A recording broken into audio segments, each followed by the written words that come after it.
Choubi.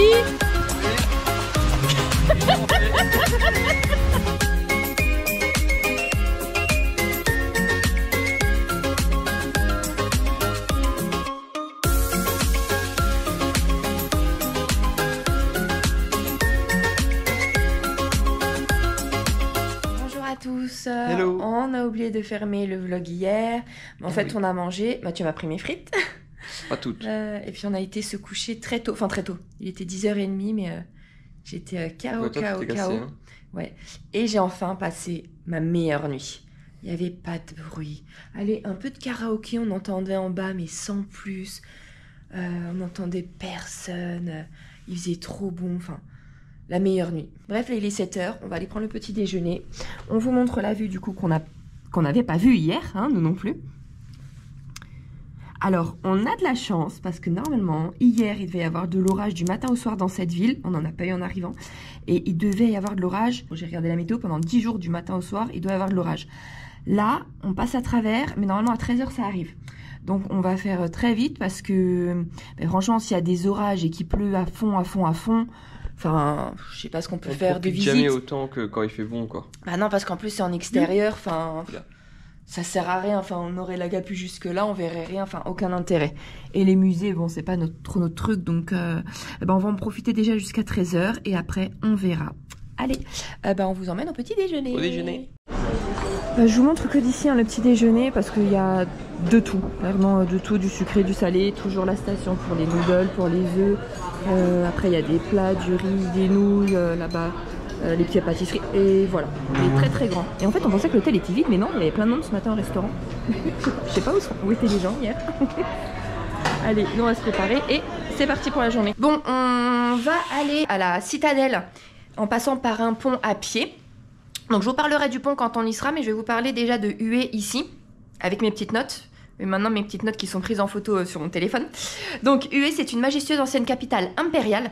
En 1802, il y a l'empereur Jialong, ou Gialong, je sais pas trop comment ça se prononce, qui est le fondateur de la dynastie des Nguyen, qui a déplacé la capitale de Hanoï à Hué, dans le but d'unir le nord et le sud du pays. Et il ordonna l'édificat d'une citadelle qui a été construite entre 1804 et 1833. La cité, elle a été inspirée de la cité interdite de Pékin, donc en Chine, et aussi de Vauban en France. En 1885, il y a l'armée française qui répondit à une attaque vietnamienne en assiégeant la citadelle, en incendiant la bibliothèque impériale et en dépouillant la cité de tous ses objets de valeur. Bravo. La cité, elle est monument classé au patrimoine mondial de l'UNESCO depuis 1993, bien que ses plus beaux édifices en fait aient été complètement détruits pendant la guerre du Vietnam. Aujourd'hui, la ville c'est un mélange d'anciens et de nouveaux. Et en fait, du coup, comme je vous disais hier, à voir, il y a en fait la cité impériale qui protège la cité pourpre, vraiment en plein milieu. Donc nous là on va aller dans l'enceinte impériale parce que ça abrite en fait la résidence de l'empereur, il y a des temples, des palais, des bâtiments de l'État. En fait ils disent que c'est vraiment une citadelle dans la citadelle. Avec des murs hauts de 6 mètres et longs de 2,5 km. T'as intérêt à bien tomber sur la bonne porte d'entrée. Et pas aller à l'opposé. Il y a seulement 20 des 148 bâtiments qui sont encore debout. Les autres, en fait, ils ont été détruits suite aux bombardements intensifs durant les guerres d'Indochine et du Vietnam. De temps en temps, apparemment, j'ai lu que c'était allumé la nuit et c'est très très joli à faire. Il y a juste à payer un ticket d'entrée, en fait, comme si vous visitez la journée. Mais hier, quand on en a parlé à notre guide, avant de le quitter, il nous a dit « Mais non, ça n'a jamais été ouvert la nuit. » Je trouve ça bizarre. Moi, je pense que si, sinon je l'aurais pas lu plusieurs fois. Bref, de toute façon, nous, on va pas le faire de nuit. Regardez, apparemment, il y a aussi des billets combinés pour faire plusieurs visites. Et du coup, nous, là, pour aller à la cité impériale, on va se rendre sur le pont de Trang Kien. Donc, je vous en parle quand on y est. C'est parti. On est arrivé au pont de Trang Kien. Donc, c'était vraiment à 5 minutes de l'hôtel. Alors, il a été construit en 1898 par Gustave Eiffel sur les fondements d'un pont en rotin au cœur de la ville. Donc, ce pont métallique enjambe la rivière des parfums. Mais d'abord, il s'appelait Tan Tai. C'était le nom du roi de l'époque. Avant d'être gravement endommagé par une tempête, il a été réparé en béton armé et rebaptisé le pont Clémenceau en 1907 du nom du premier ministre français de l'époque. Il a été rénové en 1937 et à ce moment-là, du coup, il a pris le nom de Nguyen Oang, ancêtre de la dynastie des Nguyen. Il a encore été détruit pendant la guerre d'Indochine. Il a encore été réparé en 1953. Il a de nouveau été endommagé pendant l'offensive du Tet en 1968 pour être enfin réparé en 1991. Il est composé de 6 arches en acier. Il fait 403 mètres de long, 6 mètres de large. Et depuis 2002, il est même doté d'un système d'éclairage de couleur à l'occasion du festival de Hué.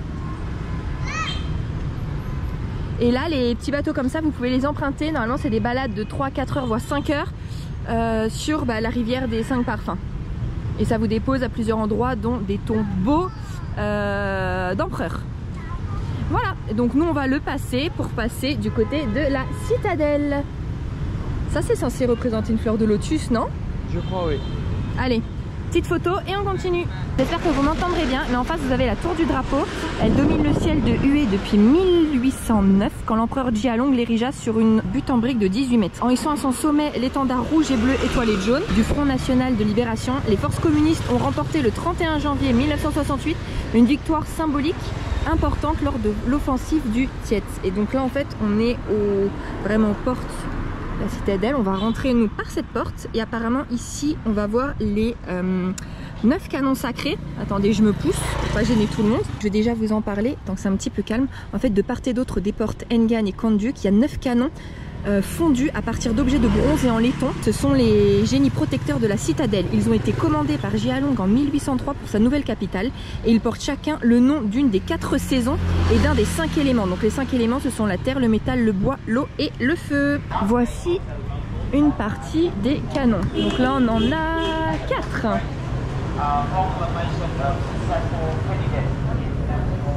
Et vous voyez de l'autre côté 5, voilà, donc il y a les 9. Et alors pour petite précision, en fait le style Vauban, comme on vous a dit que ça avait été inspiré de la cité interdite de Pékin et de Vauban. Vauban en fait c'est grossièrement c'est quoi, carré dans un carré dans un carré. C'est des fortifications. À l'intérieur, il y a des fortifications. Oui, donc comme là, la ville qui protège la citadelle, qui protège la cité, enfin de poupée russe quoi en fait, de protection. Peu, ouais. Ok. Alors ensuite, on se tourne et on va tomber sur la porte du Midi. Donc c'est l'entrée principale de la citadelle. La porte Ngomon forme un magnifique exemple d'architecture des Nguyen. Surmontée du belvédère des 5 phénix. Oh pardon, vous étiez de travers. Surmonté du belvédère des 5 phénix. Oh là là là là là là. L'ouvrage s'appuie sur des blocs de pierre massifs. Le nom de ce pavillon, donc Ndufong, doit son nom à sa supposée ressemblance à un groupe de 5 phénix vus d'en haut. L'empereur y prenait place lors des grandes occasions. Il y a des tuiles jaunes, sa couleur couvre la section centrale du toit orné de dragons, des feuilles de banyan. Qu'est-ce que sont des feuilles de banyan? Bon, et de chauve-souris. Et il y a un escalier qui mène à une pièce où les femmes de la cour assistaient aux cérémonies derrière des écrans ajourés. Donc on va s'approcher, mais au moins je vous dis ça tant que c'est calme parce qu'il y a pas mal de groupes là. Ah c'est bon, Mathieu a les tickets. Moi je sais pas si j'ai le droit de rentrer en short, mais j'ai prévu un pantalon au cas où, pour pas rester coincé.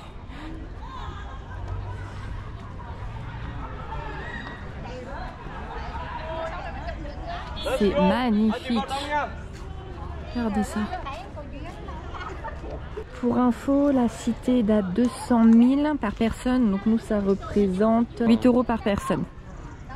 Et il vous donne un petit plan. Et comme nous, là, il y a un des bâtiments fermés. On a un ticket pour le musée. Mais le musée qui est par là, à l'intérieur ou c'est à l'extérieur? D'accord, ah bon, comme ça s'il pleut, on sait où s'abriter.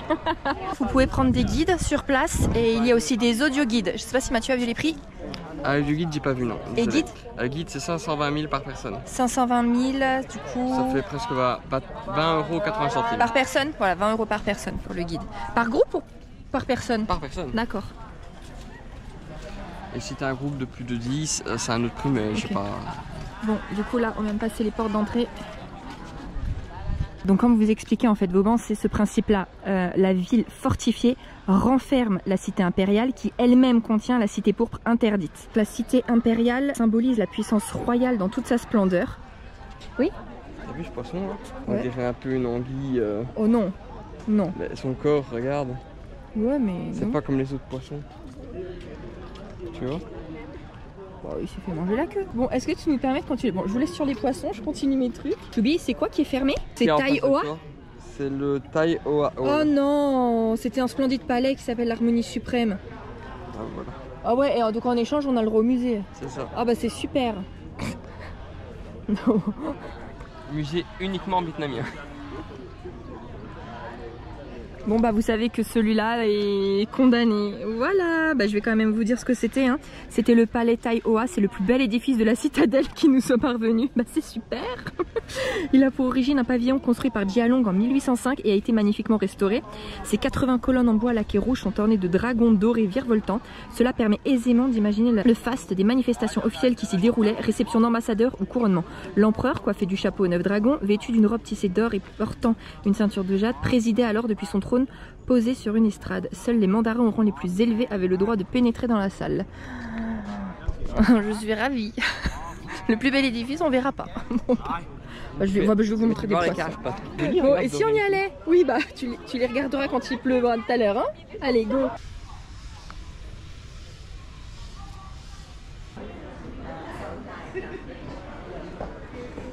Ah mais les couleurs, elles sont magnifiques. Hein.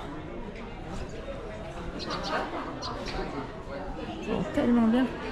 Regardez.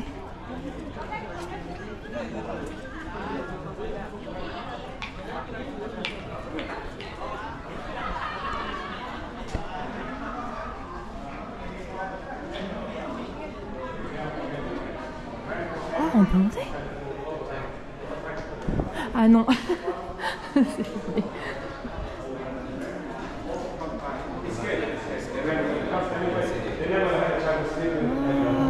Je sais pas si vous verrez bien les couleurs. Incroyable, ces colonnes là. Bon, je vais pas vous redonner les explications, donc retournez voir en arrière ce que je vous ai dit.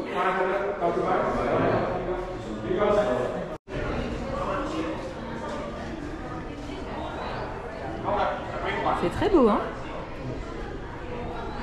Impressionnant. Très impressionnant. Et du coup, si on était tout à l'heure, regardez. Attention, il n'y a pas de marche. Le drapeau. Je regardais un plan, mais en fait c'est immense, totalement immense. Regardez juste le drapeau, là on est là. Regardez tous les bâtiments.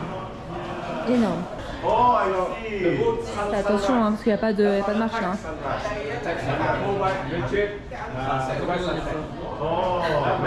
Cette porte magnifique avec les dragons sur le côté. Et alors là on est au pavillon de la splendeur. Donc c'est en 1824. Il y a Minh Mang qui fait élever Yen Lam Kak. C'est un monument à triple toiture pour honorer ceux qui ont permis à la dynastie Nguyen d'acquérir son formidable prestige. En signe de respect, aucun autre édifice de la citadelle ne devait le dépasser en hauteur. À l'intérieur. Oh non, là c'est totalement vide. Oh mais regarde l'escalier. Oh. Ce sont les 9 urnes dynastiques, donc fondues sur l'ordre de Minh Mang, c'est Kyodin, alors pardon, je sais pas comment ça se prononce, hein, de presque 3 tonnes chacune, jouent un grand rôle dans le culte des ancêtres royaux. Décorées de motifs traditionnels et riches en détails symboliques, elles représentent la puissance des empereurs Nguyen. Donc il y en a 9. Partez d'autres. Regardez ça comme c'est magnifique.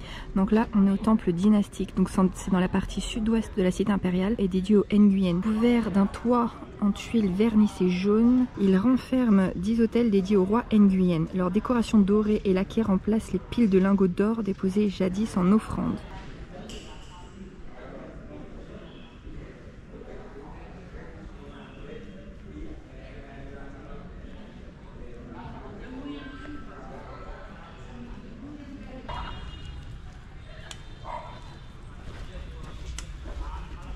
Tellement grand.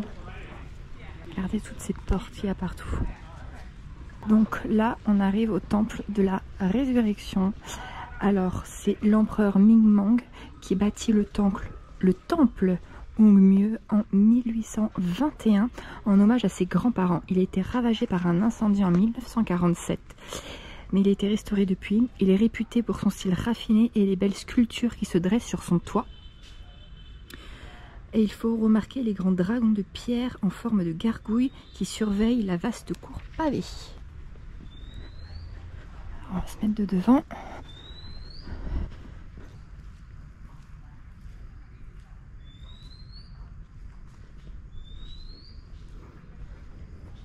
Ah, cette porte, il n'y a personne. Je vais vous la montrer en détail. Il n'y a personne pour l'instant.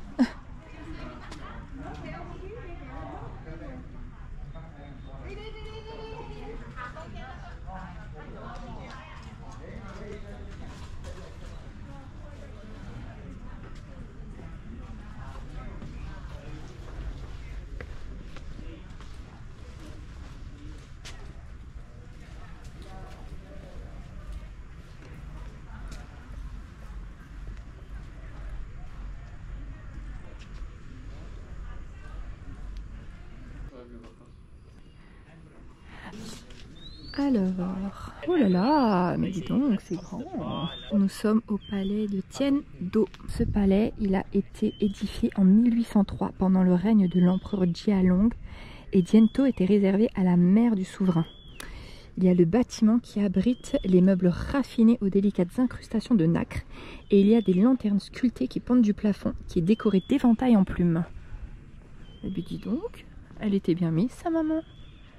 Ah, Mathieu n'a pas eu les explications. Allez, je vais faire mon perroquet, c'est parti. Dis donc, tu peux pas... Il y a des photos qui est devant. Ah, vas-y. Ah, mais je sais pas, je l'ai pas vu. On n'a pas le droit de filmer à l'intérieur du palais, mais enfin, à l'intérieur de la maison de la maman de l'empereur. Mais il y a du mobilier, enfin, très très joli. C'est très très grand. Et alors, on a juste vu, enfin, j'ai juste retenu sa tenue de cérémonie. Donc, c'est une tunique toute dorée avec de la broderie. Et on a vu aussi un petit écrin avec de la poudre pour se maquiller et un autre écrin pour du lipstick. Alors la poudre pour le visage était fait avec de la farine de riz et le lipstick c'était avec du miel et de la pigmentation extraite grâce aux pétales. Et c'est immense, mais immense. Elle était bien mise, hein. Regarde-moi tout ça, ça c'est l'arrière. En fait elle avait son palais dans le palais. Ouais, oui, c'est comme ça. Bah à Versailles c'était pareil. Hein. L'arrière. Donc ce que je vous disais, il y en avait à peu près 148 et il en reste une quarantaine. Oh, c'est ça que je vous ai dit au début.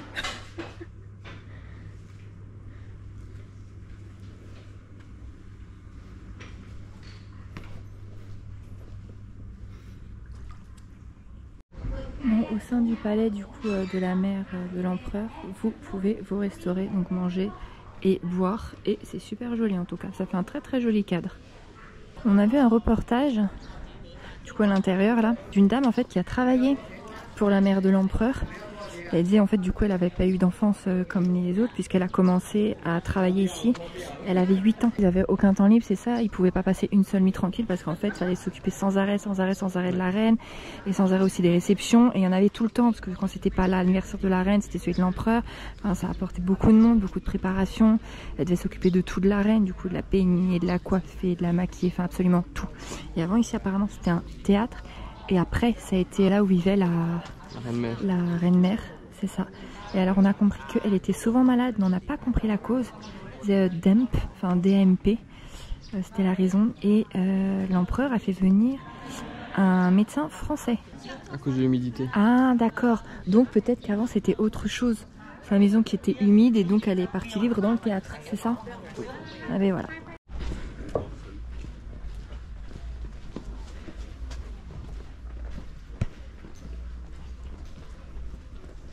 Et là il y a encore ce magnifique pavillon, mais je l'ai pas dans mon guide, donc je ne saurais rien vous en dire. On va regarder sur internet en fait, quand même pour savoir que c'est magnifique. Ça a servi de maison à l'empereur Ming-Mang en 1821. Ensuite en 1846, l'empereur Thieu a fait du Trionglin résidence, il l'a rénové et il l'a agrandi. Et ça a été connecté les pavillons par des corridors. Ok, donc maison de l'empereur.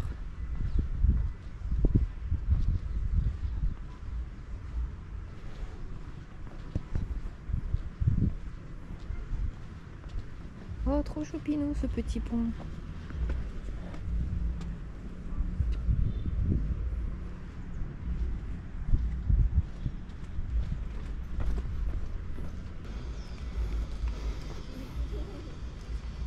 La cour derrière la maison. Je vais vous montrer l'intérieur, mais il y a rien. sont des grands espaces vides.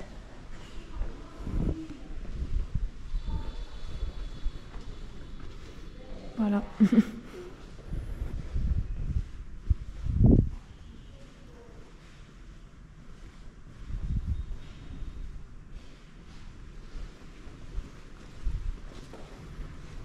Alors ici on voit l'office administratif impérial, donc il a été construit vers 1932, année où l'empereur Baodai est rentré prendre le pouvoir après son séjour d'études en France.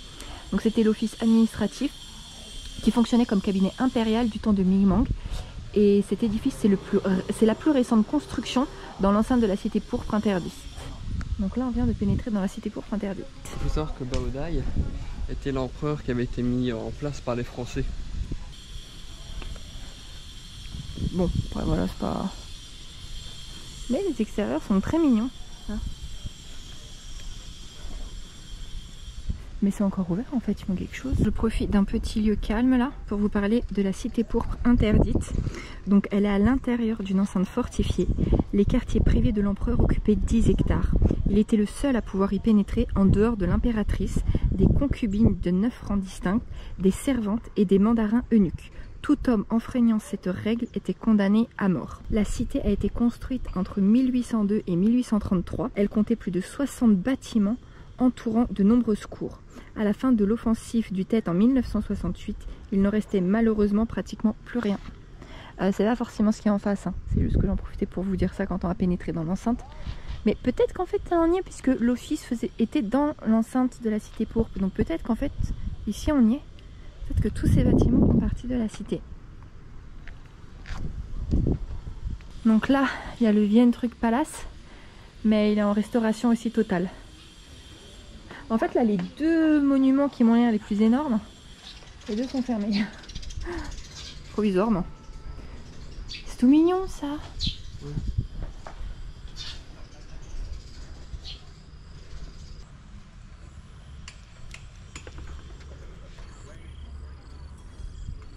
Donc là on suppose vraiment qu'on y est.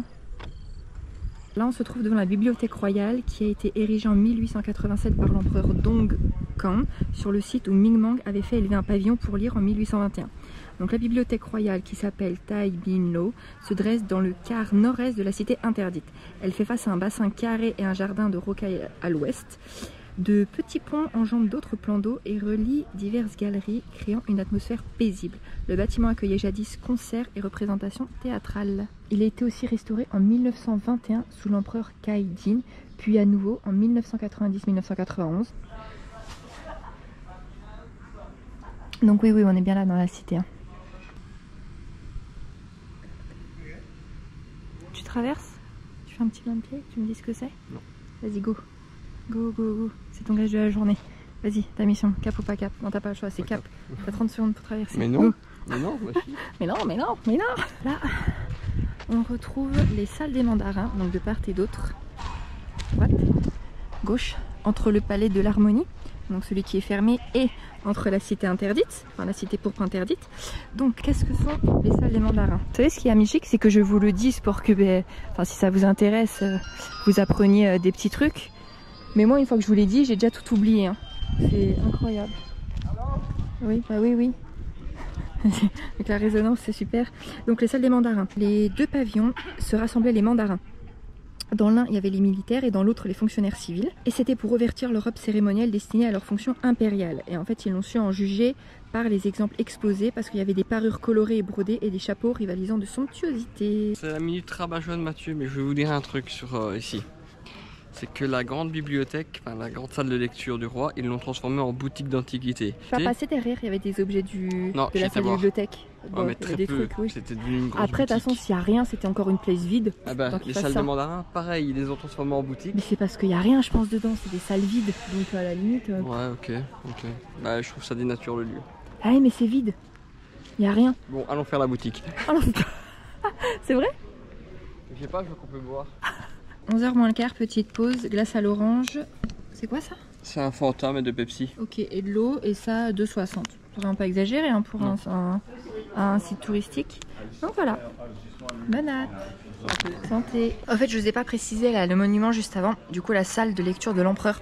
En fait, c'est la seule partie de la cité pourpre qui a réussi à échapper aux dommages causés lors de la préoccupation française de Hué en 1947. Voilà. Nous, on a fini la petite pause et on va continuer. Les 9 canons là, quand on est rentré par la porte, il y en avait 4 à droite et 5 à gauche, ou inversement, et c'est le retour des petites biquettes. Ils ont une symbolique en fait, je crois que je ne l'ai pas dit dans la première fois, mais en fait les 4 canons représentent les saisons et les 5 autres canons représentent les éléments, donc métal, bois, eau, terre et feu.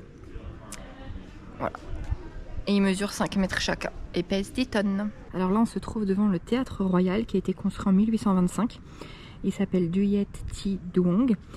Il a retrouvé son rôle de salle de spectacle et il accueille maintenant des représentations de Na Nak, une forme de musique de cour interprétée avec des instruments traditionnels à cordes et à vent accompagnés par des tambours. L'UNESCO l'a classé chef-d'œuvre du patrimoine mondial culturel et immatériel. Ce superbe bâtiment est couvert d'un toit incurvé comme celui d'une pagode. Je vais me reculer un petit peu, peut-être qu'on verra mieux. Et l'intérieur affiche la couleur avec ses colonnes laquées gravées de dragons dorés. Pour rentrer, ouais, on peut filmer, prendre des photos et rentrer librement. Il faut juste enlever ses chaussures. C'est sympa les représentations là comme avant. Regardez ça, les chaises. Magnifique, et les colonnes. Oh, vraiment chouette. Très chouette. Of the boat and also small band of orchestra, maybe 4 or 5 people within the singers and musicians to play. And when they cruise in the just regardez des masques, des images pour s'imaginer. Yes. Yeah, of course. Everybody? Okay, I got it. So, the plan for later. I would like to let the drive me there. Anyone like to stop at the bus? Stop. And then spend about 30 minutes to 45 minutes and walk to the hotel. Of course, you will have a very little downtime. You have to pace yourself. Okay? Le temple Trieu-Tout-Mieux, il a été construit en 1804. Il a été consacré au culte de Nguyen Kim et de sa femme et de ses parents. Le temple a été restauré en 1983 jusqu'en 1985 et est utilisé depuis pour le culte des seigneurs Nguyen à la place du temple Tai Tout Mieux qui était trop endommagé.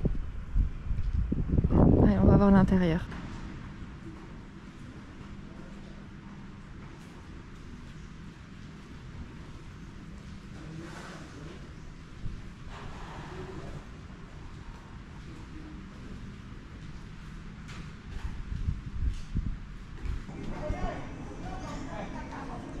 Alors, ils appellent ça le trésor royal. Ce site servait à l'origine de trésor royal où étaient produits et entreposés les objets de valeur de la cour. Ce bâtiment a été construit en 1837.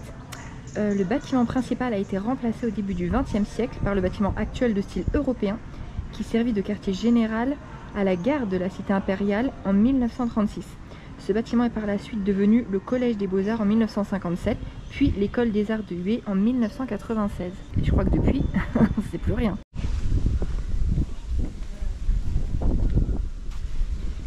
Alors là, on vient d'arriver au tombeau de Tuduk. Alors, c'est un empereur, hein. Il y a 7 tombeaux d'empereurs dans la ville. Alors, Tuduk dessine à lui-même son élégant mausolée. Il est situé sur une colline agrémentée de plants d'eau et planté de nombreux arbres tels que des frangipaniers et des longaniers ou longaniers. Je ne connais pas cet arbre. L'empereur préférait le calme de son futur tombeau à son palais. Et une légende prétend qu'il aurait été enterré avec un grand trésor dans un lieu secret. Et pour éviter toute profanation, tous ceux qui ont participé en fait à ses funérailles et qui ont construit son tombeau auraient été exécutés. Et alors là, quand on va aller sur son tombeau, en fait, son inscription funéraire est à l'est du tombeau. La stèle, c'est la plus grande de ce type au Vietnam. Selon la légende, on dit qu'en fait, il aurait été enterré avec ses trésors dans un lieu situé secret. Et en fait, à ce jour, la tombe resterait encore secrète, on ne saurait pas où elle est. Au fait, s'il vous plaît, tant qu'on se dirige vers le tombeau, dites-nous si on s'est fait avoir ou pas. Moi, ça me turlupine. En fait, j'ai regardé un guide pour avoir les prix des taxis, donc 2022. Comme ça, je suis à jour parce qu'il y a avant Covid, avant la crise avec l'essence. Parce que forcément, j'aurais pas du tout été à jour là-dessus. Donc, j'ai été voir. Forcément, ça dépend de la période et de l'endroit où on se trouve, mais il y a une énorme moyenne entre 43 centimes et 75 ou 76 centimes le kilomètre pour les taxis au compteur.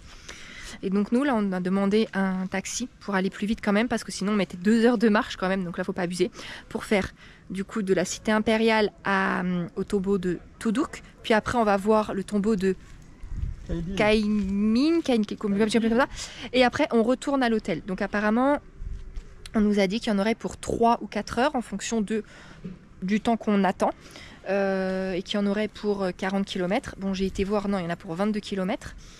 Mais du coup, on n'a pas pris au compteur, on a pris un tarif fixe et on nous a demandé 27 €. Enfin, pour nous, ce qu'on a changé, sinon 700 000 donc. Mathieu disait ok, moi je disais en fait j'ai l'impression que c'est quand même ultra cher. Alors par rapport à chez nous, non mais il faut comparer par rapport à ici, donc dites-nous si vous avez l'habitude, enfin ceux qui connaissent, qui sont déjà venus par rapport au tombeau, si c'est un prix en fait correct, en sachant qu'en fait ils nous attendent, donc on peut passer le temps qu'on veut à l'intérieur.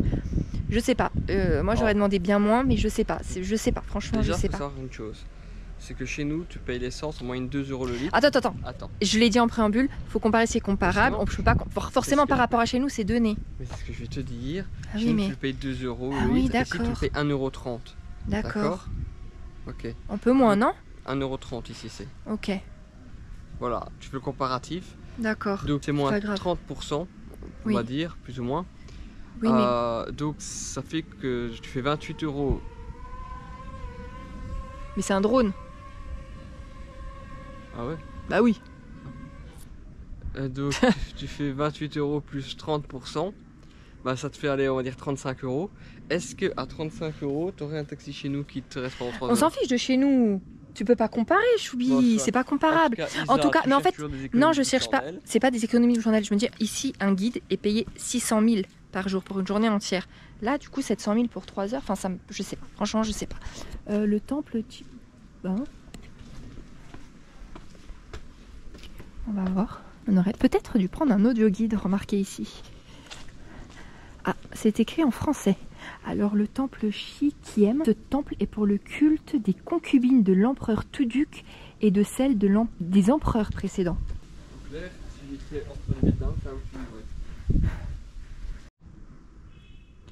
Bon là il n'y a pas d'indication mais c'est des ruines. Là il y a les résidences Ikiem et Trikiem. C'était autrefois les résidences des concubines qui accompagnaient l'empereur lors de ses séjours.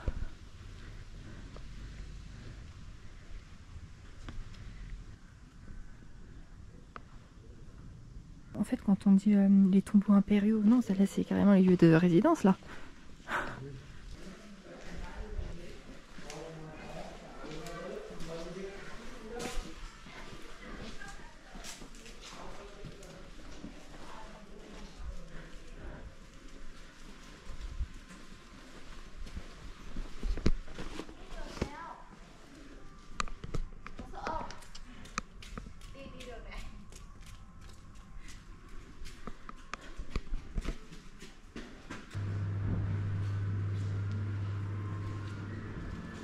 Donc là, on se retrouve dans le théâtre. Donc ça c'était le trône. Et le palanquin, ce qui permet le transport. Les détenus. Bon, avec les reflets, vous voyez pas grand chose. Regardez même les coiffes. Voilà, donc comme je vous ai dit, ici on se trouve au théâtre Min Kiem. Alors c'est le seul à avoir été construit dans l'enceinte d'un mausolée à huée. Et c'est le théâtre le plus ancien et relativement intact encore existant au Vietnam. L'empereur Tuduk assistait à des spectacles de théâtre, de danse et de musique donnés par ses concubines. Et de l'autre côté de la cour, donc on va y aller, on va voir le pavillon On Kiem où étaient conservés les objets de l'empereur. On suppose que c'est là, mais c'est dur de s'imaginer. Parce que bon, vous voyez, on était juste en face et de l'autre côté de la cour, c'est là. Là on vient de passer, il y a c'est plus un temple. Ici il y a des objets mais enfin, je sais pas. En tout cas c'est calme.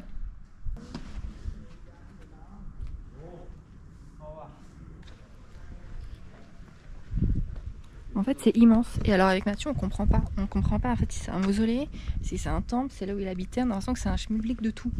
C'est pas très clair. Ou alors c'est nous qui ne comprenons pas. C'est possible aussi. Je vais vous le montrer après de loin, mais c'est juste pour avoir les inscriptions. Du coup, ça c'est un chaudron en bronze qui fait 213 kg, qui date de 1828 et c'est le symbole du pouvoir et ben, je sais pas quoi, désolée parce que c'est effacé, mais c'est ce qui représente la dynastie des Nguyen. Pour la taille, ouais. Et là, Mathieu va nous dire ce que c'est. C'est quoi?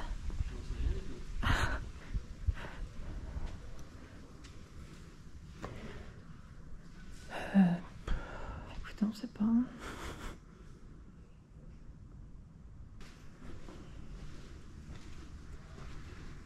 Oula, c'est vraiment tout ça là? On a fait ça. Ah, on a fait tout ça? Ah, donc tout ça c'est déjà fait. Il nous reste ça? Ouais. Si c'est ouvert, peut-être que ça a été détruit. Ouvert, Ah!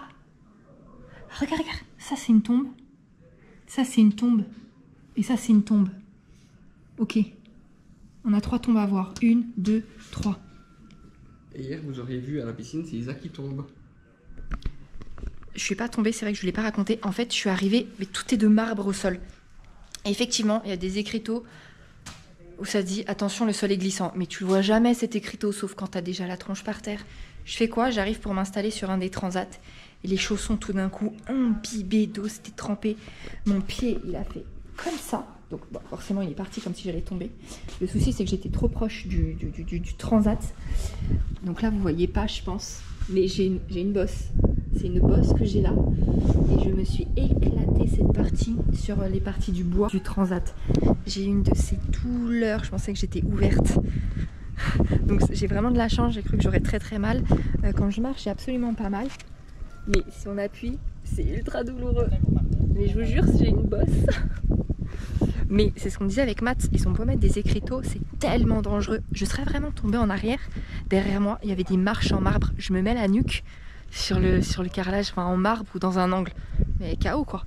C'est ultra dangereux ce qu'ils font, je trouve. C'est ultra dangereux. Regardez là comme c'est joli. Et allez. Allez, allez, on continue parce que c'est bien grand. Moi, je pensais juste voir une petite tombe, tu vois, 10 minutes et tout. Donc, quand celui qui nous a dit le prix me dit non, il y en a pour 3-4 heures. Je dis, mais qu'est-ce qu'il raconte? En plus, normalement, dans 20 minutes, on se prend une de ces pluies. Donc, on va faire vite. Non, la pluie est là, on fait vite. C'est tellement calme, tellement agréable.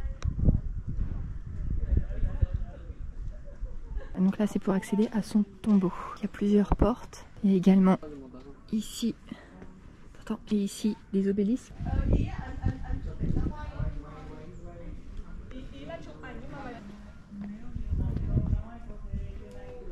Et là, on n'y est pas encore. Hein. C'est seulement la stèle du pavillon. En fait, il y a des drones et on se demande si c'est pas les agents de sécu qui passent. Parce que c'est vrai? Ouais. Regardez le nid qu'il y a là. On va quand même dégager, on sait jamais. Hein. Parce qu'en soi, moi, ça me fait pas peur. Mais je me suis dit, bon, si par contre, elle décide de toutes sortir pour nous piquer. Il y en a un de ces paquets, c'est énorme. Oh là là. Regardez l'obélisque de plus près, il y en a 2. Et on continue. Un peu plus loin, nous avons le lac Thieu Kouem. Oh, elle est belle la couleur. Elle est émeraude. Très émeraude, de ouf. Ensuite, là-bas, quand on va passer, ça sera la maison. Alors, je comprends pas comment ils la traduisent parce que c'est Portable House. Je comprends. La maison portable. Bah oui, mais donc je comprends pas trop ce qu'est une maison portable. On va aller voir ça de plus près. Là, c'est Bhutan. C'est le mur de briques entourant Uyengun, le lieu où gît le corps de l'empereur. Et au-dessus de Uyengun se trouve Tak Tat, la maison de pierre. Bon, écoutez, vous avez compris quelque chose? Donc là, vous voyez, on a traversé tout ça.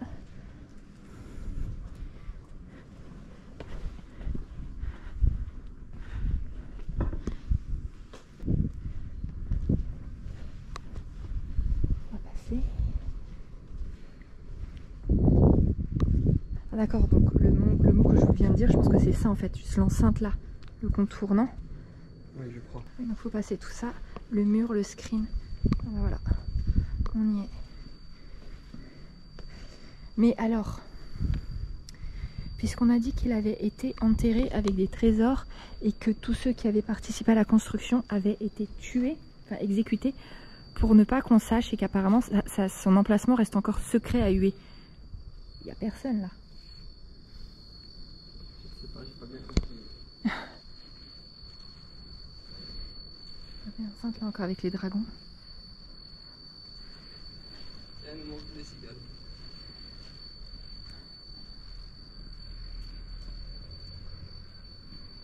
On voit plein d'abeilles sans fesses, sans l'arrière de leurs fesses quoi. Mathieu a essayé de la remettre sur les pattes 2 ou 3 fois et en fait immédiatement elle se retourne comme ça sur le dos. Et on continue à marcher, on en voit une autre avec plein sans fesses. Et on se dit mais qu'est-ce que c'est que ça? Et en fait tu vois que les fesses sont emportées par les fourmis. Et même les abeilles qui sont mangées par les fourmis. Et en fait près du nid on a vu le drone qui passait et qui avait plein d'abeilles autour du drone. Et je pense qu'en fait avec les hélices il en a déchiqueté plusieurs. Ici c'est un carnage ça. C'est un génocide de l'abeille. Hein. Un génocide de l'abeille. Regarde, regarde là. Regarde. Ah, oh là là. Ah mais il les a toutes... Oh mais t'imagines, attends, il faisait ça, on était en dessous. Là on arrive au tombeau Kiemtu. C'est celui de la reine Lê Thien An, qui est l'épouse principale de l'empereur Tuduk. Elle est née en 1828 et elle décède en 1902. Elle est vénérée avec l'empereur dans le temple Hoa Kiem.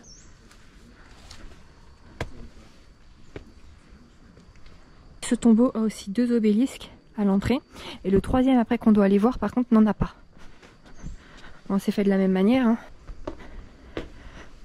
Les portes, le mur d'enceinte, le screen et le tombeau.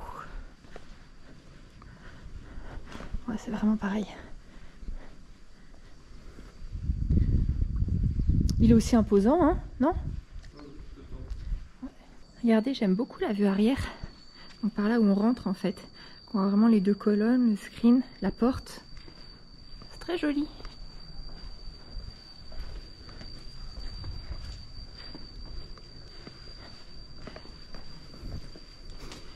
Là, tu inspectes les portes.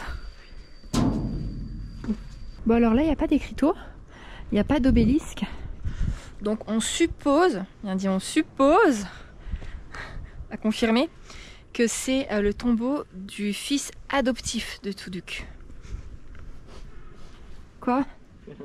Par contre il y a des trous comme ça partout devant à chaque fois d'entrer dans les tombeaux. On se demande s'il n'y avait pas des...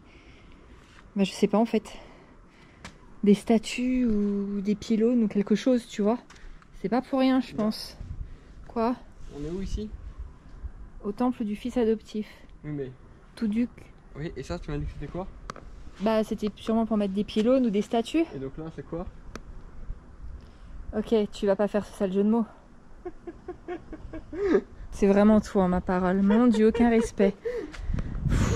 J'espère qu'il va te voir le garde avec son drone, c'est qu'il va te mettre un coup d'hélice dans ta tête pour te rafraîchir les idées. Bah t'arrêtes maintenant, va rigoler plus loin.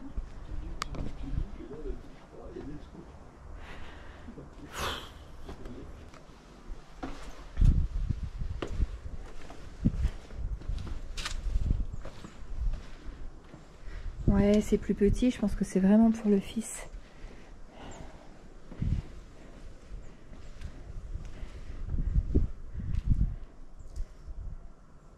Au fait, l'entrée là, de ce tombeau est à 150 000 dong. Donc nous, ça représente 6 €. Et effectivement, il y avait bien quelque chose de combiné, du coup, pour voir le palais, pour voir 3 tombeaux. Du coup, celui-là, un autre qu'on fait et un autre qui n'est pas prévu, mais qui est à 500 mètres d'ici. Et l'ensemble, c'était 20 €. Et en fait, avec Mathieu, comme on fait pas l'autre, pour nous, ça nous fait rien gagner, quoi. Ça aurait été pareil, ou à 1 ou 2 € près. Donc, on n'a pas pris le combiné. Surtout, de toute façon, quand il a pris les trucs au palais, il s'est pas posé la question si on prenait le truc combiné. Non, non, pas du tout. Voilà. Regardez, donc ça, c'est le bassin Lô Kiem et l'île Tin Kiem. En fait, le bassin Lô Kiem, il a été creusé à partir d'un petit ruisseau qui collait sur le site. La terre ainsi récupérée a servi à construire l'île Tan Kiem sous le règne de Tuduk. il y a 3 jolis pavillons qui ont été construits sur l'île et des espèces rares d'animaux et d'oiseaux y étaient élevées. L'empereur avait l'habitude de se promener en bateau sur le bassin et de visiter l'île.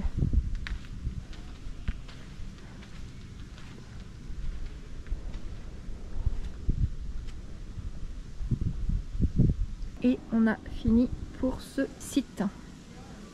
On va au suivant. J'en profite, s'il y en a que ça intéresse, les entrées des temples individuellement, des tombeaux, c'est 6 €, d'accord? Donc 150 dong. Vous avez un combo sinon. Pour 17 €, vous avez 3 sites. Donc le palais, Kaidin et Mingmang. À 21 €, vous voyez 4 sites. Palais Royal, la tombe de Tuduk, la tombe de Kaidin, là où on va aller, et aussi Mingmang. Ou alors pour 23 €, vous avez absolument tous les sites. Voilà, tous les sites, donc tous les tombeaux, tous les trucs. Du coup, là, nous, on va au tombeau de Kaidin.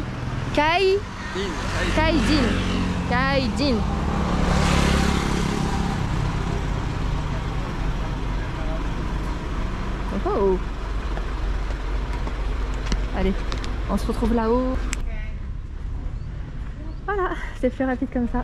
Je vais sortir mes petites notes et je vous explique tout. Je vais tout vous dire là, d'accord? Le mausolée du dernier empereur Kaidin, donc 1916-1925, est unique par l'usage du béton et le mélange des styles architecturaux européens et asiatiques. Je vais déjà vous dire maintenant. Alors imaginez-vous là-bas, là, plus loin, bien plus loin, au sommet, il y a le temple Tiendin qui renferme un buste en bronze de Kaidin qui a été fondu à... Devinez-nous? Paris? Ah non, mais ouais, vu comme ça, c'était sûr que tu allais dire ça, j'ai été bête. Non, à Marseille. À Marseille en 1922. Et les murs sont couverts de mosaïques de porcelaine et de cristal. Et alors, cet empereur, Kaidin, il passait en fait pour être la marionnette des Français. Il fut intronisé par les Français. Sa durée de construction, 11 ans. Et en fait, pour financer la construction, les paysans avaient de lourdes impositions, ce qui causa l'impopularité de l'empereur Kaidin. Donc c'est pas bien. C'est pas bien. C'est impressionnant, hein?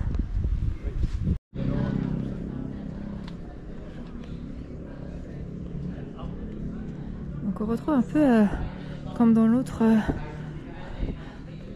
tombeau avec les mandarins, les animaux, les obélisques.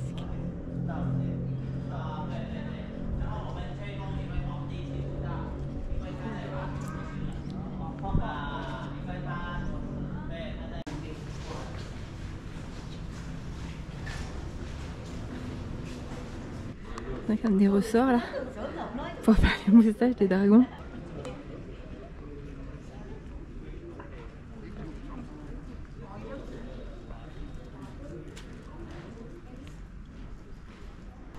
Oui, mais il est impressionnant. Non, mais c'est impressionnant. Incroyable.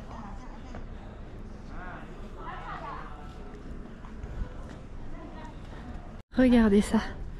Incroyable. Je vous lis maintenant certaines instructions. Mais on voit plus grand chose en fait sur les panneaux. Donc ça c'est la résidence Tiendin, l'édifice le plus important du mausolée de Kaidin. Il est composé de 3 parties. Il y a 2 salles d'attente, une à gauche et une à droite de l'édifice. Elles étaient réservées aux mandarins de service. Et ensuite la partie centrale abrite à la fois le temple et le tombeau de l'empereur. La résidence Tiendin, avec ses multiples incrustations de céramique, est le lieu où se cristallise l'art architectural et décoratif du mausolée de Kaidin. On voit vraiment plus rien. Il y a la partie centrale de la résidence Tiendin qui comprend 3 pièces.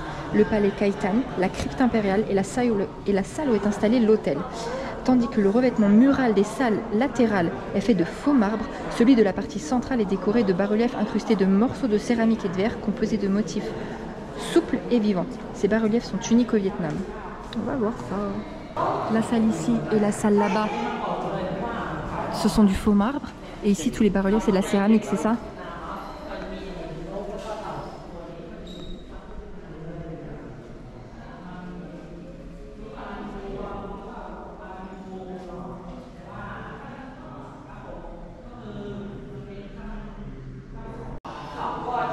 Regardez toute la céramique, c'est incroyable. Incroyable, incroyable la céramique. Et là, il y a le tombeau. Attends, est-ce que c'est ça le tombeau? Ou c'est ce qu'il y a derrière le tombeau? Ah oui, on ne sait pas en fait, est-ce que c'est vraiment cette partie-là ou derrière? Et donc vous voyez, c'est ce bronze-là qui a été fait à Marseille en 1922. C'est incroyable. T'as vu ça? Oh là là là là! Impressionnant.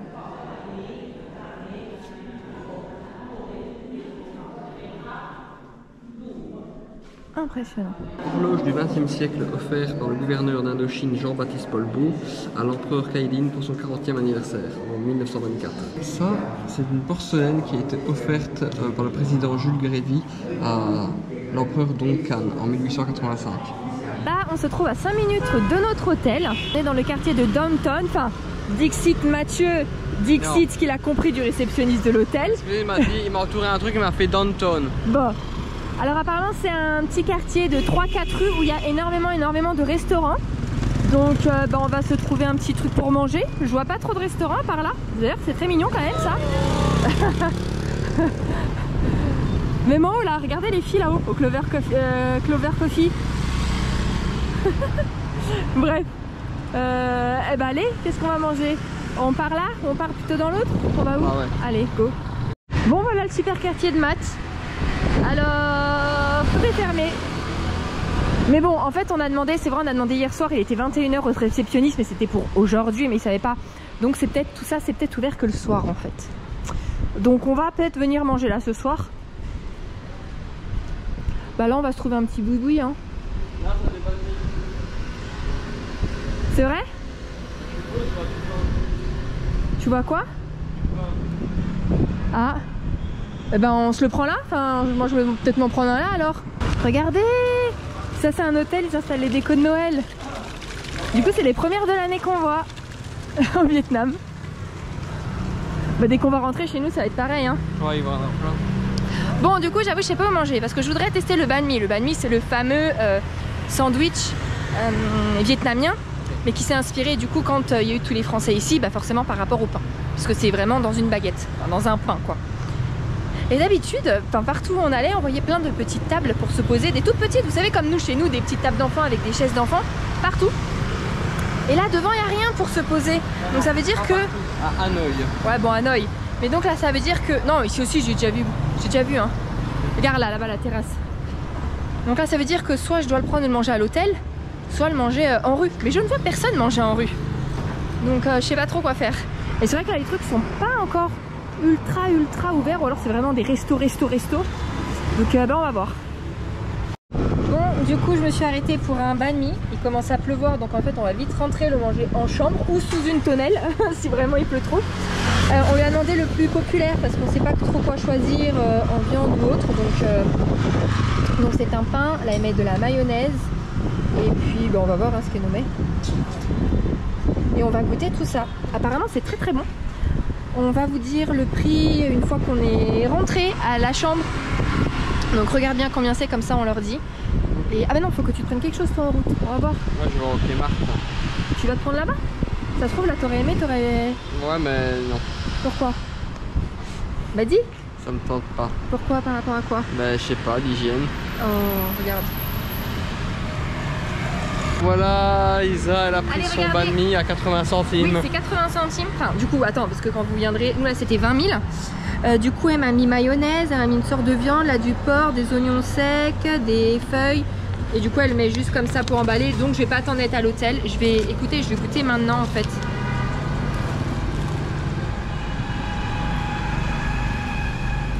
Attendez, j'ai pas tout.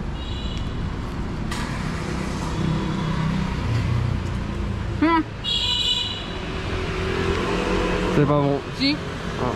Si. Je te jure sur ma vie c'est bon ouais. Tu veux goûter? Ah bah, je te jure sur ma vie, en tout cas là où j'ai croqué moi, avec ça c'est peut-être ça qui donne beaucoup de goût, des oignons confits avec du porc, je sais pas. Je te jure que c'est bon. Je sais pas genre, bon c'est pas du méga pain français on est d'accord, mais il est pas pire que votre pain belge. Mais moi l'ensemble que j'ai eu là avec ça là, je pense que c'est ça. Franchement, je m'attendais pas à ça. C'est comment? T'aimes pas? C'est pas mauvais. Mais t'aimes pas? Et tu t'attendais pas à ça? Non franchement ça c'est plutôt bon. Ça le tue hein de dire ça hein.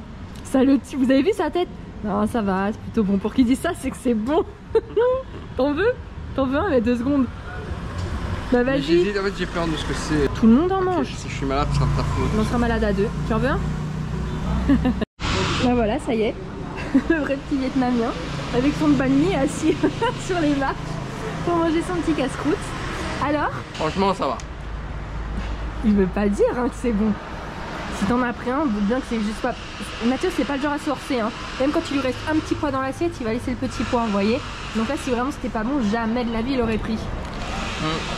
Non. Donc c'est parce que t'avais très très faim, il y avait rien d'autre dans la ville d'ouvert. On a plus d'argent, c'est le truc le moins cher.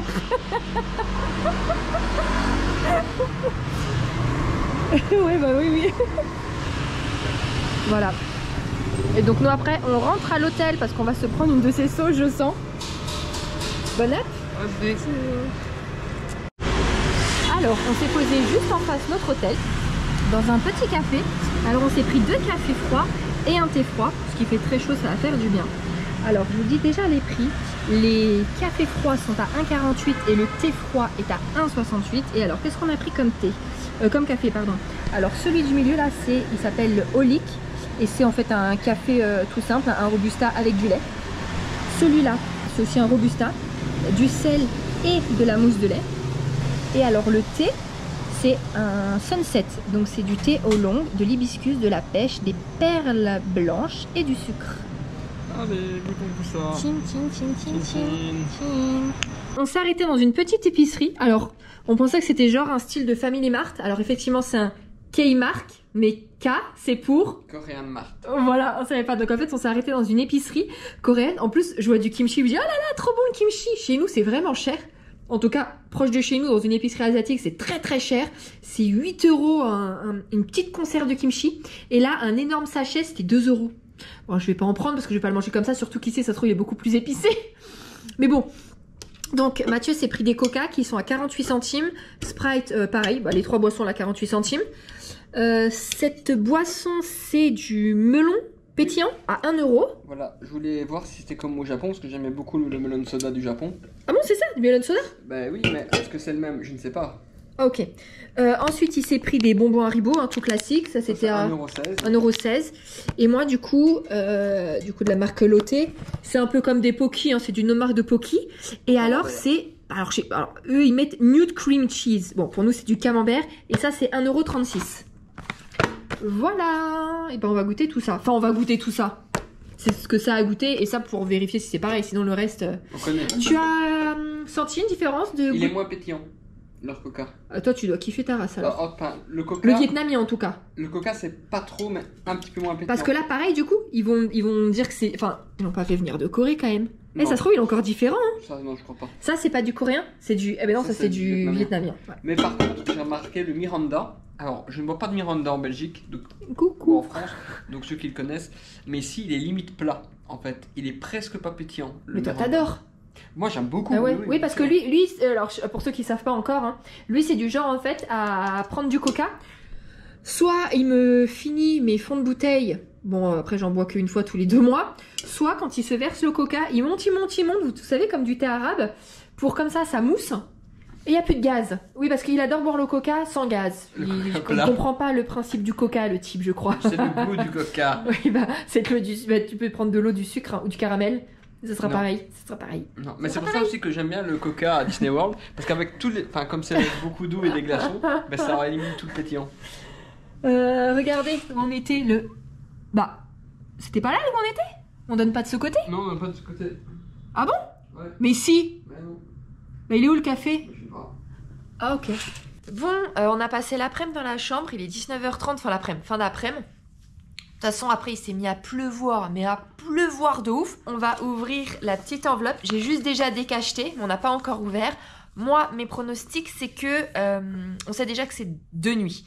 Je pense que demain, on a un chauffeur qui vient et qui nous emmène dans la ville de Hoi An.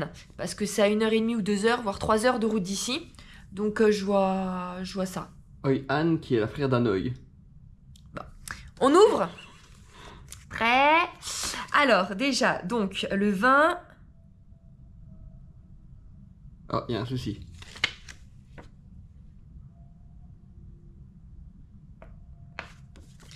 Demain, le 20 novembre, en route pour Hanoï, où nous vous avons réservé 2 nuitées. Hanoï? Donc il y a le nom de l'hôtel.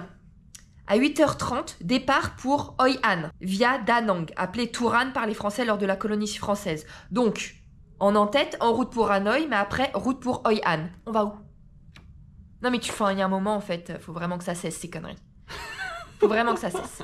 Mais c'est pas relu. Parce que... Non, parce que vu toutes les fautes, c'est pas un blâme, parce que je suis persuadée qu'en fait, c'est... Et parce qu'en fait, quand il dit agent local... C'est une agence de tourisme, en fait, ici. Pour moi, c'est pas déjà un agent local, c'est une agence de tourisme avec qui il fait affaire, la personne via qui on fait appel en Belgique. Et je pense que, vu toutes les fautes et les tournures de phrases, c'est cette personne qui est au Vietnam qui écrit les textes. Alors, je la blâme pas du tout, parce que le français, c'est ultra dur. On l'a eu au téléphone, elle parle quand même très très bien, on la comprend. Donc, je comprends totalement ces tournures de phrases, et on sait quand même les comprendre.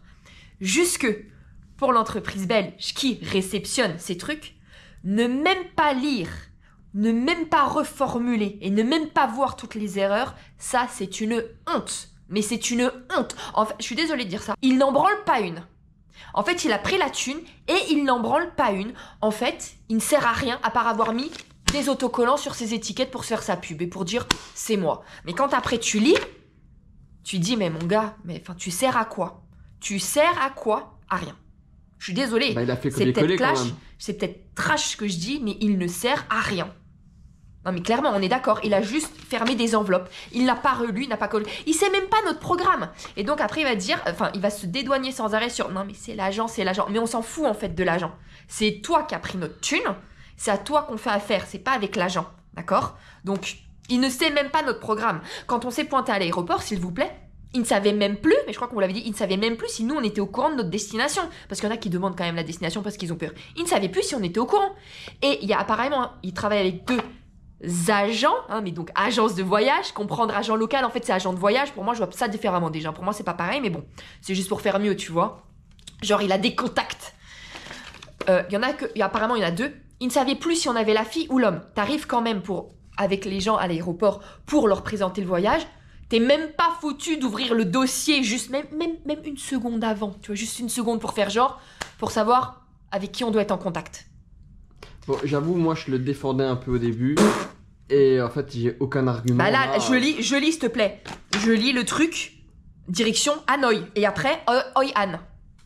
Bon, bref. C'est pas la première erreur qu'il fait dans ce petit papier. Mais il sait même pas en fait notre truc. Je suis sûre qu'il sait même pas où on va. Il sait rien. Il sait rien. Il a juste imprimé sur ses feuilles pour dire c'est mon agence, hein, mais il a rien fait du tout. Il a rien fait du tout. Donc on va passer par le col des nuages qui offre à son sommet un superbe panorama sur le littoral du centre. Donc ça c'est chouette. Ensuite, arriver à Hoi An en fin du matin. Temps libre pour la découverte personnelle, repas libre et nuit à l'hôtel. Le lendemain est une journée libre. Donc on va passer 1 journée et demie à Hoi An. Alors donc c'est ce que je pensais, j'ai déjà été voir la météo, ça pue. Ok. Déjà, pour tout le circuit que je pense, je vous dis déjà, moi je pense qu'on va faire Hoi An. Puis après on va aller à Ho Chi Minh. Puis on va aller un tout petit peu à côté d'Ho Chi Minh. Puis on va terminer à Phu Quoc ou Phu Quoc, je sais plus comment ça s'appelle, sur une île paradisiaque. Mais les 10 prochains jours, ce n'est que de la pluie et des orages sur tout le sud sur tout le sud.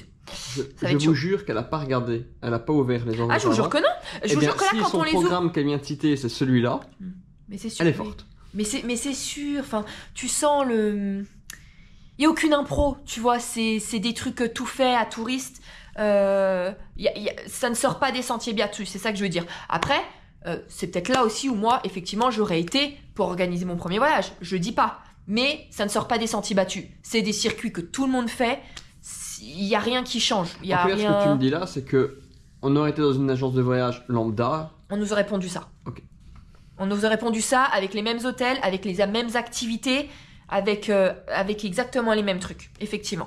Mais peut-être que eux alors auraient été au courant qu'il fallait un visa pour le Cambodge. Ah, ils auraient été au courant. Effectivement. Tu vois, ça avait... Voilà. Mais là aussi, hein, encore une fois, c'est de la faute de l'agent local. Elle m'a pas tenu au courant. Mais gros, c'est à toi qu'on file autant d'argent. C'est dire le montant. C'est à toi qu'on file autant d'argent, c'est à toi de te renseigner. C'est trop facile à chaque fois de dire c'est les autres. En fait, lui, il prend ça comme, mais il ne fait rien. C'est ça. On peut dire quelque chose. En fait, c'est lui, c'est un intermédiaire qui prend la thune et qui donne un peu pour les autres organiser le voyage, et c'est tout. On peut dire quand même quelque chose, c'est que le montant qu'on a payé est compris entre 1000 et 100 000 euros. Voilà. J'espère quand même que c'est plus près des 1000 que des 100 000 parce que sinon on est vraiment des gros pigeons. Mais déjà pour le montant qu'on a donné, on est quand même des gros pigeons parce que je suis persuadée, j'en mets ma main coupée en fait et plus ça avance, plus j'en suis sûre. Et d'ailleurs je lui ai dit en message, mais il a pas rebondi. Je lui ai dit qu'en fait on avait quand même, je lui ai dit vraiment noir sur blanc qu'on avait quand même l'impression d'être passé pour des pigeons parce qu'en fait qu'on lui aurait donné 2000, 6000 ou 10 000, on aurait eu exactement le même trajet, les mêmes hôtels et les mêmes activités. Et quand en plus, je vous jure que pendant 30 minutes, on avait passé en revue, il nous avait passé en revue plein d'activités, donc kayak, vélo, je dis n'importe quoi, mais montgolfière, roller, cours de cuisine, cours de tai chi, je dis n'importe quoi, ok? Parce que je me souviens plus, mais au moins 50 activités, genre si vous aimez ou si vous aimez pas. Comme ça, vos activités, on les fera en fonction. Quand il avait dit vélo, et j'avais dit, ah, Matt, il sait pas trop faire du vélo, il sait pas gérer. En une semaine, 2 fois du vélo, hein. 2 fois du vélo. Donc en fait, j'aurais répondu oui ou non. Ça va, on aurait eu. Mais donc ça veut juste dire qu'il n'en branle pas une et que ce n'est absolument pas personnalisé. D'où je pense que je vais quand même dire son agence. Et pour moi, je suis désolée, c'est une arnaque. C'est pas dans le sens où vous partez pas en voyage, vous arrivez, on vous la met à l'envers. Non, vous partez en voyage, vous avez bien les enveloppes surprises, vous avez des hôtels, vos chauffeurs sont là. Pas dans ce sens-là, arnaque. Dans le sens où ils se vantent de faire des voyages personnalisés, ultra surprises à la carte. Ce n'est pas le cas. Déjà, lui, il en branle pas une. D'accord, qu'on soit bien d'accord. Ce sont ses agents locaux, mais qui sont des agences de voyage sur place. Donc j'appelle pas ça moi déjà un agent local. Pour moi un agent local c'est vraiment qu'il a rencontré genre des gens ici vraiment qui bossent, limite que pour lui. C'est pas le cas. Il fait appel à une agence de voyage que d'ailleurs ce nom d'agence je connais bien et en fait quand il nous a dit un tel, je me suis dit mais attends mais je connais ça parce qu'en fait sur les groupes Facebook du Vietnam, plein font appel à cette agence, tu vois. Donc c'est une agence de voyage connu. C'est pas ce que j'appelle un agent local sur place, tu vois. Donc c'est de la sémantique, peut-être que lui appelle ça l'agent local. Mais qu'il faut qu'il arrête de se donner un genre en disant j'ai déjà des agents locaux sur place. Non, tu fais appel, toi tu prends l'argent, tu fais appel à des agences de voyage sur place, tu leur donnes une part, tu gardes le reste, mais tu n'as rien fait. Tu as juste imprimé sur des papiers, sans relire quoi que ce soit, sans corriger quoi que ce soit, sans vérifier si tes voyageurs allaient bien voir telle ou telle activité qui de toute façon n'existe plus. Parce que quand je lui ai dit aussi pour le vélo, que c'était la deuxième fois, bon, faudrait peut-être éviter quand même le vélo, j'avais dit que Mathieu savait pas en faire. Ah, je contacte tout de suite l'agent local pour lui dire de plus en prévoir dans le planning. Ça veut dire qu'il ne sait même pas notre planning.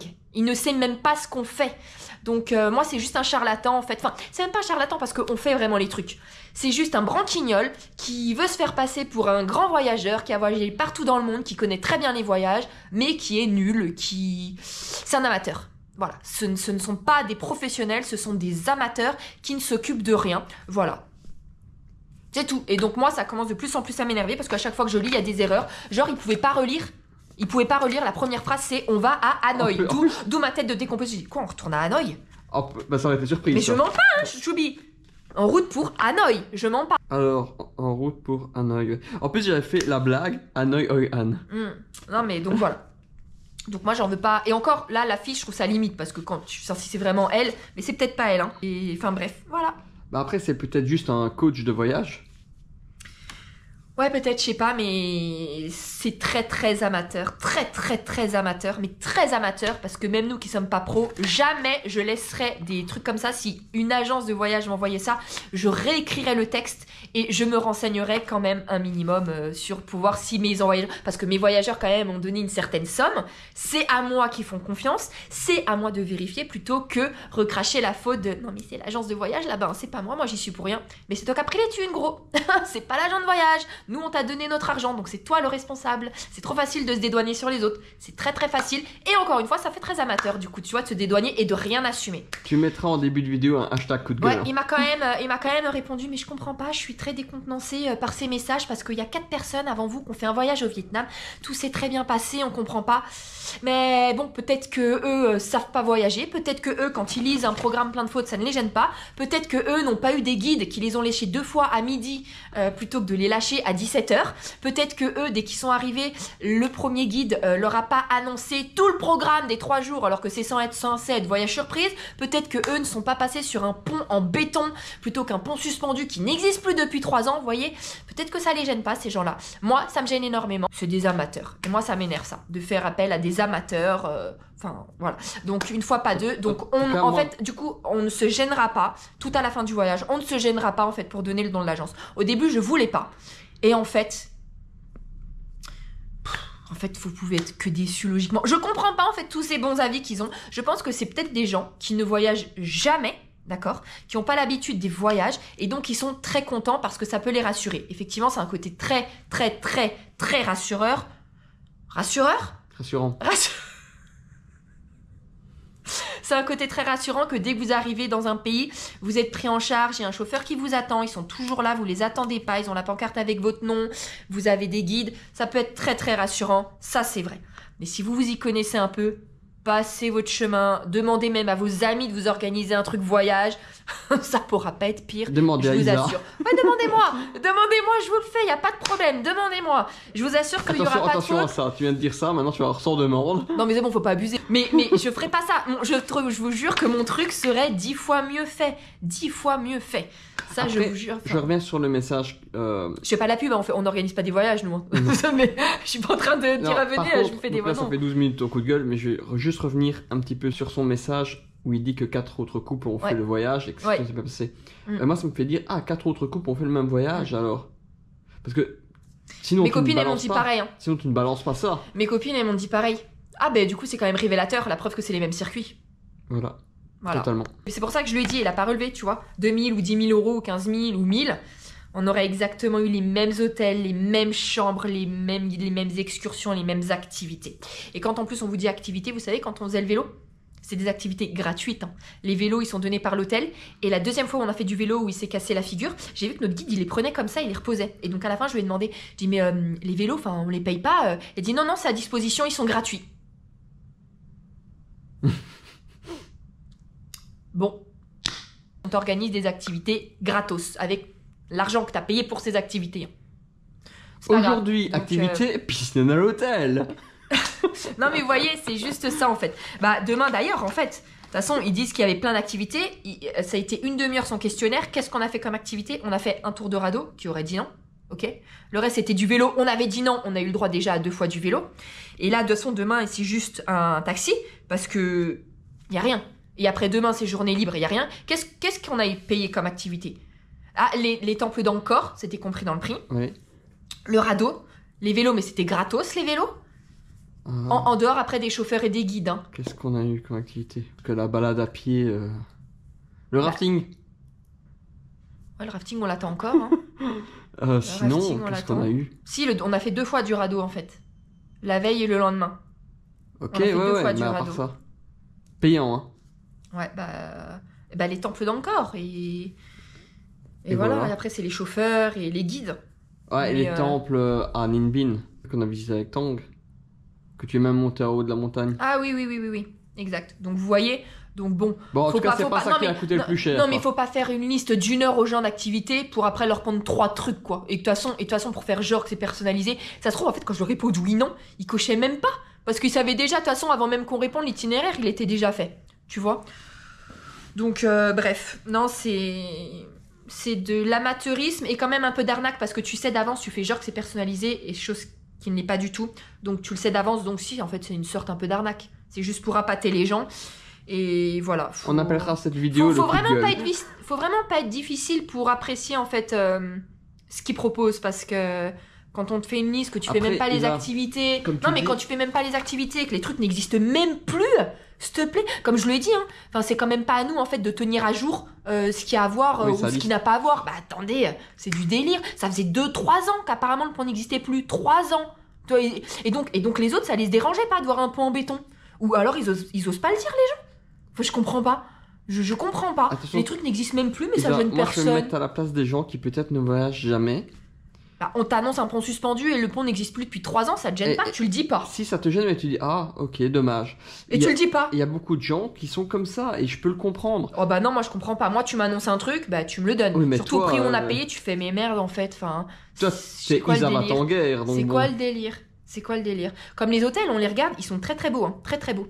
Mais c'est toujours les premières entrées de gamme, tu vois, de l'hôtel. C'est-à-dire que s'il y a cette chambre ou une autre chambre, genre bien mieux, pour 5 €, ah non, on va pas avoir celle à 5 €, c'est celle d'en dessous. C'est vrai qu'elle a été voir, elle s'est un peu renseignée, en effet. C'est pour ça que je lui dis... Il y avait une chambre avec, je crois que c'était 7 € de plus, il y avait une autre vue totalement, meilleure vue, Mais il n'a pas pris, il a pris 7 l'entrée de gamme. Non mais de toute façon c'est Enfin, pas lui, après entrée de c'est gamme, notre agence. attention, les hôtels sont bien. On aura juste un gros point d'interrogation parce que lui je pense quand même qu'il a pris les vols internationaux. On sait pas combien il les a payés. Parce que ça fluctue énormément, donc ça se trouve ça va varier de 500 à 1000, 3000, 4000, on n'en sait rien. Ça en fait ça va être très dur d'estimer. Mais bon, après c'est normal qu'il prenne sa part. Mais là, je trouve ça à la limite... En tout cas, il t'avait jamais répondu sur sa marge. Non, j'avais demandé en fait pour savoir mais comment ça se fait qu'en fait vous respectez ce montant même. Et du coup il nous avait dit non c'est pas... Je sais que ça peut paraître bizarre mais on respecte toujours le budget des gens. Si ça dépasse c'est pris à notre charge. Genre ça arrive. Genre ça arrive. Tu vas bien me dire que si un jour tu avais prévu un avion à 800, il est à 900, les 100 euros, tu vas les répercuter, tu vas changer les... Ça va être d'autres hôtels, tu vois, où tu vas changer les activités. Genre, ça arrive que tu mettes de ta poche. Et par contre, tout ce qu'il y a en plus, bah du coup, c'est pour lui. Vous voyez? Donc, il a tout intérêt, en fait, à... Après, je pense qu'il donne à des baguettes à l'agence de voyage. Et puis, tout le reste, c'est pour lui, tu vois. Donc, en tout cas, on a déjà su que les guides ici, le guide vietnamien en tout cas, était payé 600 000 dong. Par jour. Soit 24 € par jour. Par jour. Donc déjà ça, on peut il déjà... Et il a en plus 8 € lui pour sa nourriture et son logement. Il se débrouille donc, avec ça. Imaginons, donc ça veut dire qu'il est payé 32 € par notre poche, en gros. Imaginons. Non, c'est 22. Hein. On a eu 11 jours de guide. 11 jours de guide. Donc ça fait déjà les guides. Elle est avec les chauffeurs, on va dire 500 €. Pour 500 €, on a tout notre voyage déjà. Plus les activités et là, gratuites. les hôtels, on regarde, ils sont à peu près entre 50 et 80 la nuit. Là, ça nous fait dire déjà que... Ah bah, il a une belle marge, quoi. Il y a une belle marge. C'est ça. Et donc, en fait, plus il me prendra moins cher, bah ouais. Bah, en fait, moi à la limite, les choix d'hôtel et tout, à la limite, il n'y a pas de problème. Ce qui me gêne énormément, c'est quand même les activités. Il n'y en a pas beaucoup, en fait, là. On a eu 2 trucs de radeau, dont un, on sait qu'il coûtait 16 €. Oui, les vélos, c'était gratos. 16 €. Elles sont où les activités? Allez, les temples d'Angkor, je crois que c'était presque 30 € la journée par personne. Ça fait 60, ok. Et c'était pas la journée 1, c'était 37 €. Après, ce qui a peut-être coûté cher, c'était la croisière. La croisière, on estime... Enfin, sur la baie d'Along, c'est très très vague. On estime que c'est entre 200 et 500. C'est très très vague. Parce que apparemment, on était surclassés pour les problèmes qu'on a eus. Mais on a rencontré un couple de Français qui était à bord et qui nous a dit qu'en fait, comme il y avait très peu de monde dans les bateaux, eux, normalement, ils devaient en avoir un moins bien, mais la veille, on les a changés, on les a mis dans celui-là. Donc, ils regroupaient les gens. Donc, en fait, ça se trouve, ils ont même pas payé en plus pour qu'on soit dans celui-là. Peut-être que si, hein. Mais peut-être que non, mais on estime entre 2 et 500. Donc, niveau activité... Mais pour le moment, niveau activité, je suis très déçue. Moi, je pensais quand même qu'il y aurait des activités genre... mais je sais pas, je dirais n'importe quoi, mais un cours de danse, un cours de cuisine, je sais pas, un tour, je sais pas, de tuk-tuk, enfin, n'importe quoi. Il n'y a pas. Et ça, niveau activité, c'est ultra pauvre, c'est zéro. Franchement, zéro. Niveau activité, c'est naze. Donc, fais pas perdre du temps au client avec ta liste d'une demi-heure pour que ça soit personnalisé. Zap ça, c'est bon, fais tes activités bateau. De toute façon, pour faire du radeau et du vélo, tout le monde va te dire oui. Allez, c'est bon. Enfin, tu vois, bref. Ok, bon. Mais en tout cas, déçu, Isa, malheureusement. Ouais. Bah, déçu, oui, non. J'ai toujours voulu le faire. Donc, je l'ai fait. Je suis contente. Mais plus jamais on m'aura là-dedans. Plus jamais, et je peux pas vous le conseiller. On est honnête, hein, franchement on est honnête, on vous dit la vérité, peut-être que vous l'avez déjà fait, vous en êtes super content, peut-être que vous allez quand même vous vouloir le faire, parce qu'on vous en a parlé, malgré vous dites, bah si ça va être génial, c'est eux qui sont chiants, patati patata, et c'est votre droit, hein, totalement, mais nous on ne le conseille absolument pas. Voilà, notre avis n'engage que nous, bien évidemment. Mais comme d'hab, ça, de toute façon, on vous le dit, c'est vrai qu'on le dit pas tout le temps, mais on l'a déjà répété assez et assez, c'est toujours nos avis à nous, ça n'engage que nous, c'est propre à nous, de nos expériences, de nos envies, de nos ressentis. Ce n'est que nous. Donc nous, plus jamais. En résumé, c'est de la merde. Ok, voilà. Bon ben voilà. Voilà, ça sera le on mot vous de la laisse fin. là pour cette découverte. Non, on va se préparer, on va peut-être quand même aller chercher à manger, puis on va continuer The Crown. En fait, on va vous laisser là. Hein. Ok. On va vous laisser là pour aujourd'hui, et on vous dit à demain pour... Oh, je pense quand même que c'est Hoi An, hein, parce que Hoi An c'est répété 2 fois et Hanoi 1 fois. On va dire Hoi An, ça paraît quand même plus logique de continuer. Petit repas du soir, absolument pas, j'allais dire japonais, vietnamien. En fait, Mathieu voulait aller me chercher, enfin, je lui ai demandé de prendre un banh mi qui était mais vraiment au pied de l'hôtel, qu'on avait vu en rentrant tout à l'heure. Donc il est sorti, la personne n'était plus là, sûrement parce qu'il avait plu. Il a été à 2 minutes après plus loin, où il y avait tous les stands, non peut-être à 5 minutes, où il y avait tous les stands normalement de nourriture que notre hôtelier nous avait donné comme adresse la veille. Et en fait, il y avait rien à part que des bars, c'est ça? Et bah en fait, je suis retourné là, on a pris le banh mi tout à l'heure. Eh ben, donc que des bars. Et la fille de la banh mi n'était plus là? Non. Ah voilà, et donc on a pris le banh mi plus là. Donc en fait, il y avait rien. Ou vraiment des restaurants en fait. Et donc je lui ai dit, bah c'est pas grave, je vais prendre au room service ou tant pis, on a des gâteaux, des confitures à manger là. C'est pas grave, mais en revenant, regarde quand même si le café où on a pris tout à l'heure, bah les cafés, est ouvert. Parce qu'ils ont à la carte. C'était ouvert, donc il m'a pris un croissant à la crème aux œufs mais salé. Alors il est rentré, j'ai tout de suite goûté. C'était pas possible. Immangeable. C'était vraiment très bizarre, mais le croissant était très bon. Donc il est reparti en fait en face prendre autre chose. Du coup, on a pris des frites pour, à 88 centimes, un croissant au bacon à 1,40 et un cheeseburger à 1,20. Mais en fait, leur cheeseburger, il n'y a pas de viande, c'est vraiment juste du cheese. Voilà. Mais la fille, elle nous a trop bien mis ça. Alors, le pain a l'air extrêmement bon. Le croissant, c'est qu'on l'a goûté, il est très bon. On vient de goûter les frites, elles sont très bonnes. Et elle nous a mis de la mayonnaise dans un petit pot, du gros sel dans un autre. Elle nous a donné aussi 5 trucs de hot chili sauce. Enfin bref, voilà. Et puis on a d'autres petits trucs à manger. Regarde, j'ai fait... Ouais. Voilà, comme ça, il y a de quoi faire. En tout cas, je conseille, si vous passez dans le coin, le café là. De 1, les cafés sont très bons, ils sont pas chers. Ils sont délicieux les cafés, je vous jure, trop bon. C'est un peu lent pour la nourriture, mais voilà. Ouais, pour les cafés, ils sont assez rapides. Ouais, pour la nourriture. Et alors, je crois qu'ils sont tous gentils, mais nous, c'est une qui parle anglais, parce que c'est la seule qui parle anglais qui est venue nous servir. Très gentil aussi, très agréable. Franchement, c'est une bonne adresse ce petit café. Mais de ouf! Et l'intérieur est trop beau! Oui, il est sympa. Ouais, et il y en a plein qui à l'intérieur bossaient sur leur ordinateur. Je crois que ça va être une adresse connue. Et pour les jeunes. Des jeunes ouais, mais trop bien. Donc voilà. Allez, et ben cette fois, on vous laisse vraiment. C'était juste un petit update comme ça qui a pop. Et on vous dit à demain, direction Hoi An. Hoi An. Bisous!